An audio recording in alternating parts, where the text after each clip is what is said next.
Well, good Tuesday morning, everyone. I'm glad you tuned in, and I am so excited about not just today, but for a couple of weeks, we are going to look at what God has said about himself in his word, the Bible. Why? You know, we've had some different studies of late, and I love last week's interviews with both Aaron and Pastor Jim. But I was really been praying about what to do next. What study could I do that would be important for all of us? And when I thought about that, I have to be honest. Well, I'm always honest with you, but I asked myself two questions. What would be, what has meant the most to me in my Christian life? And what is it that actually has given me peace in all circumstances? And there's only one thing that comes back to me over and over and over again. And that is because early in my Christian life, I read and studied books on the very nature of God Himself. Not how to do this or how to do that, or if you pray every morning or if you do this or that. Those are good things. And I like sermons that are so-called practical.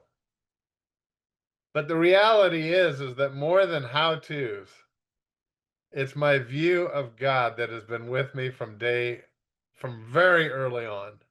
And I wanted to share that with you, my listeners. You can see God in nature, beautiful sunsets. You can see him, the power in the universe.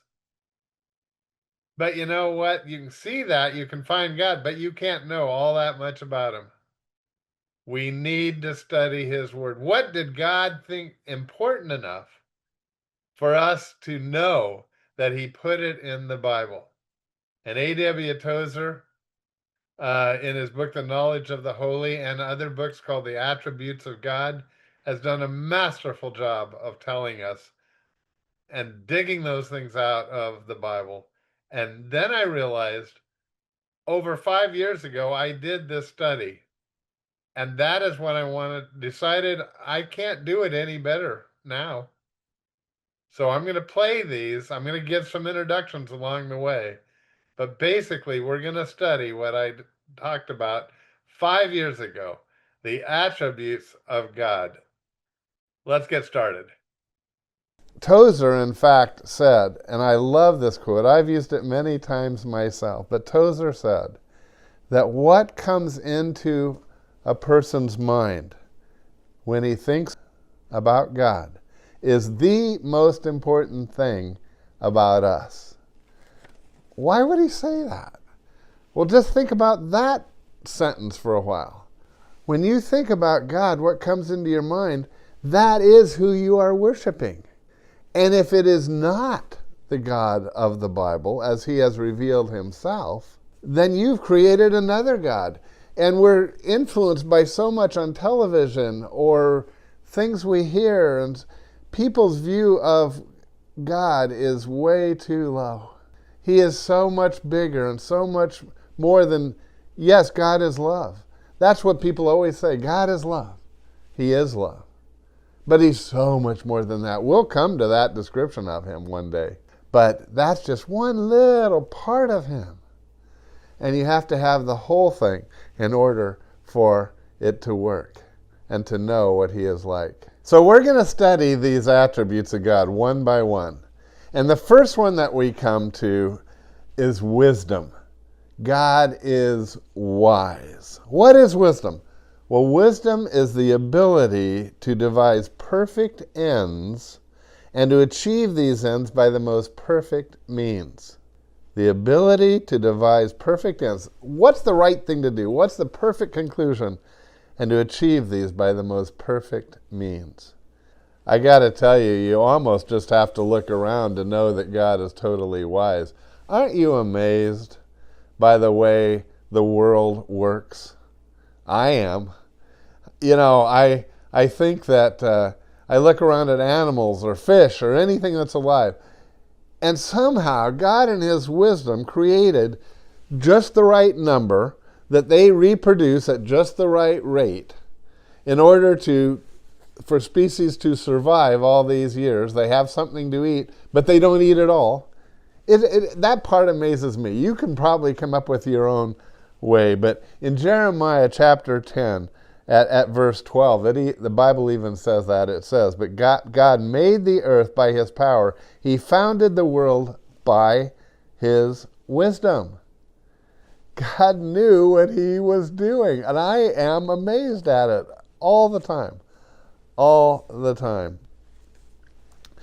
Now, how do you know what God's wisdom is? Well, I encourage you to read the book of Proverbs. If you want to have greater wisdom in your life, read the book of Proverbs. Proverbs 1 says, the Proverbs of Solomon, son of David, king of Israel, for attaining wisdom. For attaining wisdom. So Proverbs is often referred to as the book of wisdom. That's because it is.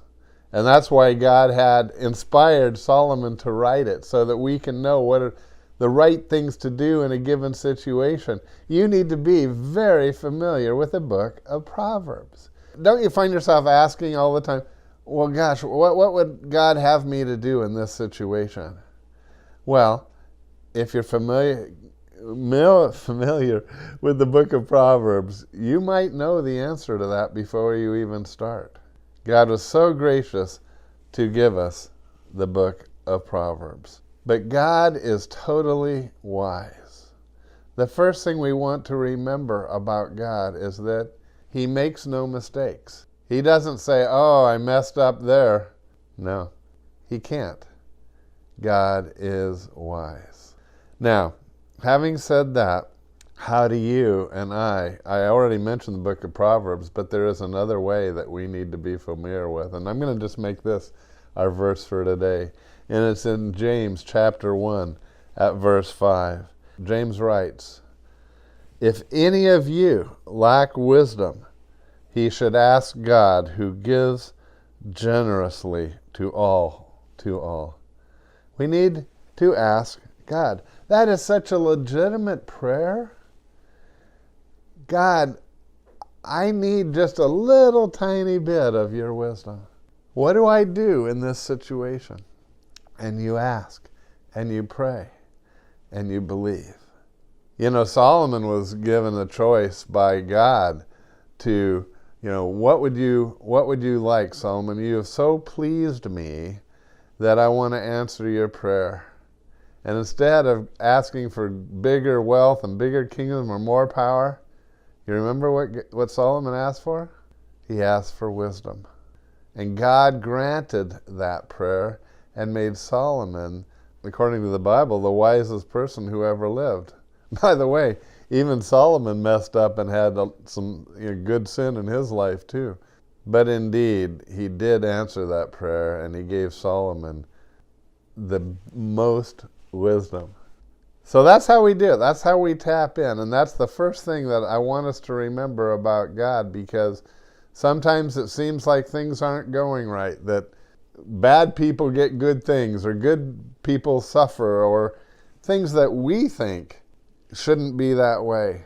Or why did such and such win, is in power, or whatever. Whatever your issue, we know that God is all wise.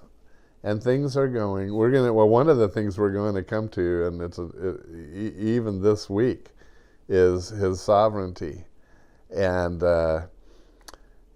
you can rest assured God doesn't make mistakes. He is all wise.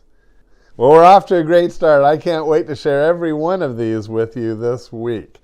And this is important so that you have the right vision of God, who he is, whenever you pray and worship him. God bless. I'll see you tomorrow.